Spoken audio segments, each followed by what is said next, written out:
Now in this section we're going to learn more about the inverse of matrices, and I wanted to show you a little bit first off about the term inverse and a few other terms. In the realm of addition, we have a special thing called the identity, and the identity is just the thing that you add to other things and not change them. And so the identity for addition is 0. The inverse of 3 in the world of addition means the number you add the 3 to come up with the identity. And that would be -3. 3 plus -3 is 0. In the world of multiplication, we also have the same concept. The identity for multiplication is the number that you would multiply by something and not change that. That means the number is 1. And the inverse is what you would combine to get the identity. So what would we multiply by 3 to get an answer of 1? Well, that would be a 1/3. And so these words have the same sort of meaning in matrices. The identity for matrix multiplication is whatever we multiply and get the same thing that we started with. And so that is called the identity matrix. We'll see what that is in just a moment. Now, the inverse of a matrix would be whatever we multiply to get the identity. Same thing as for addition and multiplication of regular numbers. Now, here is a 2x3 matrix. The identity matrix looks like this. Notice the pattern of 1s and 0s. Notice how there are 1s in the main diagonal and 0s everywhere else. So that's the identity matrix for a second order matrix. Now if we multiply these using matrix multiplication, the inside numbers match. The answer would be a 2x3 matrix. Here it is on my calculator. Okay. If we take the same matrix and multiply it by this 3x3 matrix, and again look at the pattern of 1s and 0s. This is a third order identity matrix, and we can multiply these together because the inside numbers match. I'll do that one by hand. The first number in the first spot is row 1, column 1. If we take row 1 and column 1, multiply first by first, second by second, third by third, and add them together, can you see what we would get?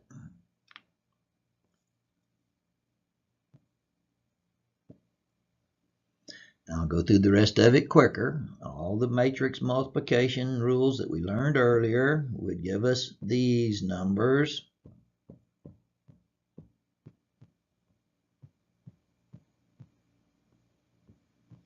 You can go through that slower if you need to. And notice it's the same matrix that we got when we multiplied the other way. So whether you multiply by the 2x2 identity matrix or the 3x3 identity matrix, you're still going to get the same matrix you started with. That's why it's called the identity. And here's the identity matrix for fourth order. That would just be the same pattern of 1s and 0s.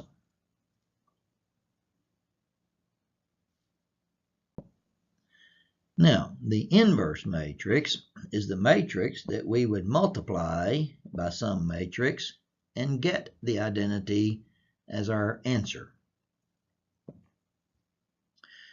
Now, To find that, we could just memorize a little pattern. Okay, here's the way the pattern goes.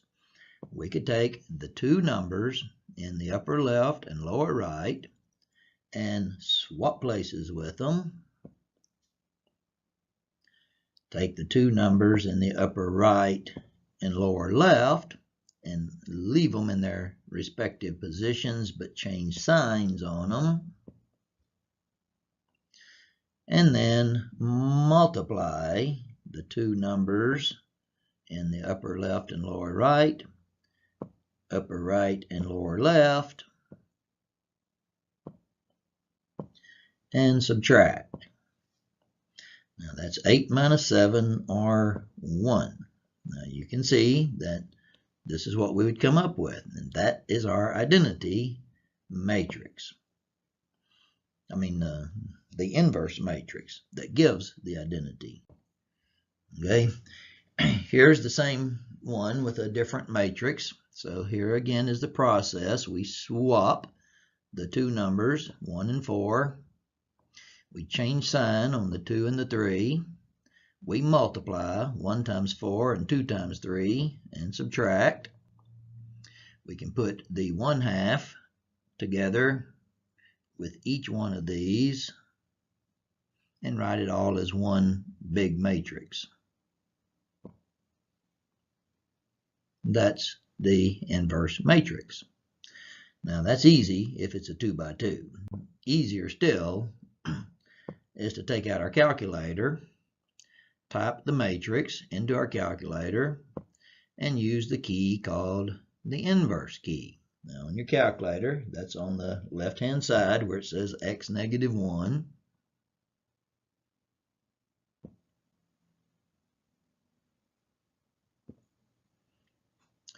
So that's how we find the inverse. Okay.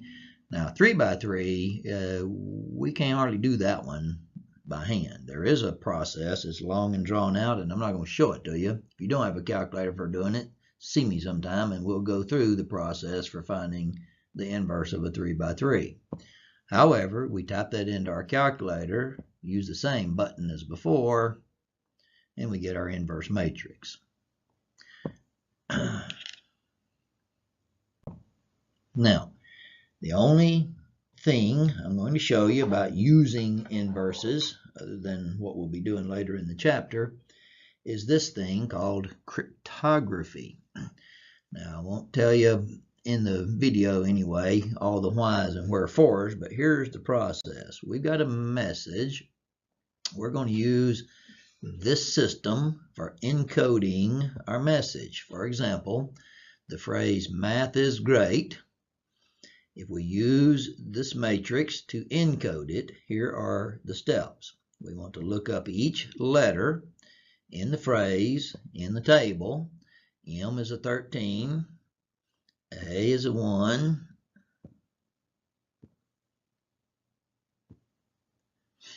T, H, and so on. Now notice for a space, we're using a 0. So we look up each letter in the table, write down all of the corresponding numbers. Now, because we have an odd number of numbers, we're going to stick us a space at the end, which would be another 0 in our list. And we're going to create a matrix from these numbers. Now, we're going to be using a 2 by 2 matrix to multiply by a matrix that we create from these numbers. That means the matrix we create from these numbers needs to be a 2 by whatever it takes. Well, since there's 14 numbers, that would be a 2 by 7.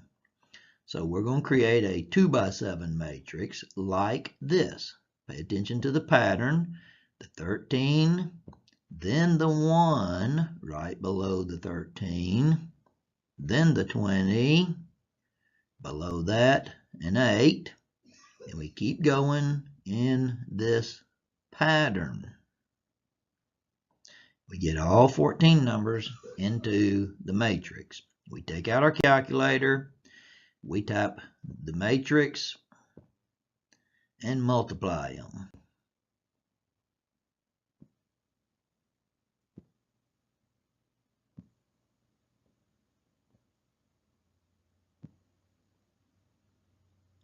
Now again, we'll have to scroll in our calculator to see all of the numbers in the answer. Here is our answer matrix.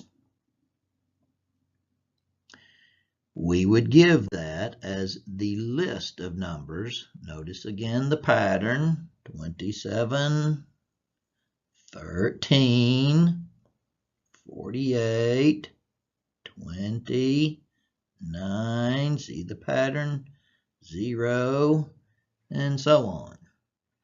Make sure you got the pattern down. Everything in matrices is contingent on the right pattern. So then this is the encoded message. Now I'll show you the reverse of that process on a new message. So we have received a message that looks like this. It was encoded using the matrix that we saw earlier. Here's what we need to do. We need to create a matrix out of these numbers. Now, since we were using a 2x2 encoding matrix, this is going to need to be a 2x10 matrix.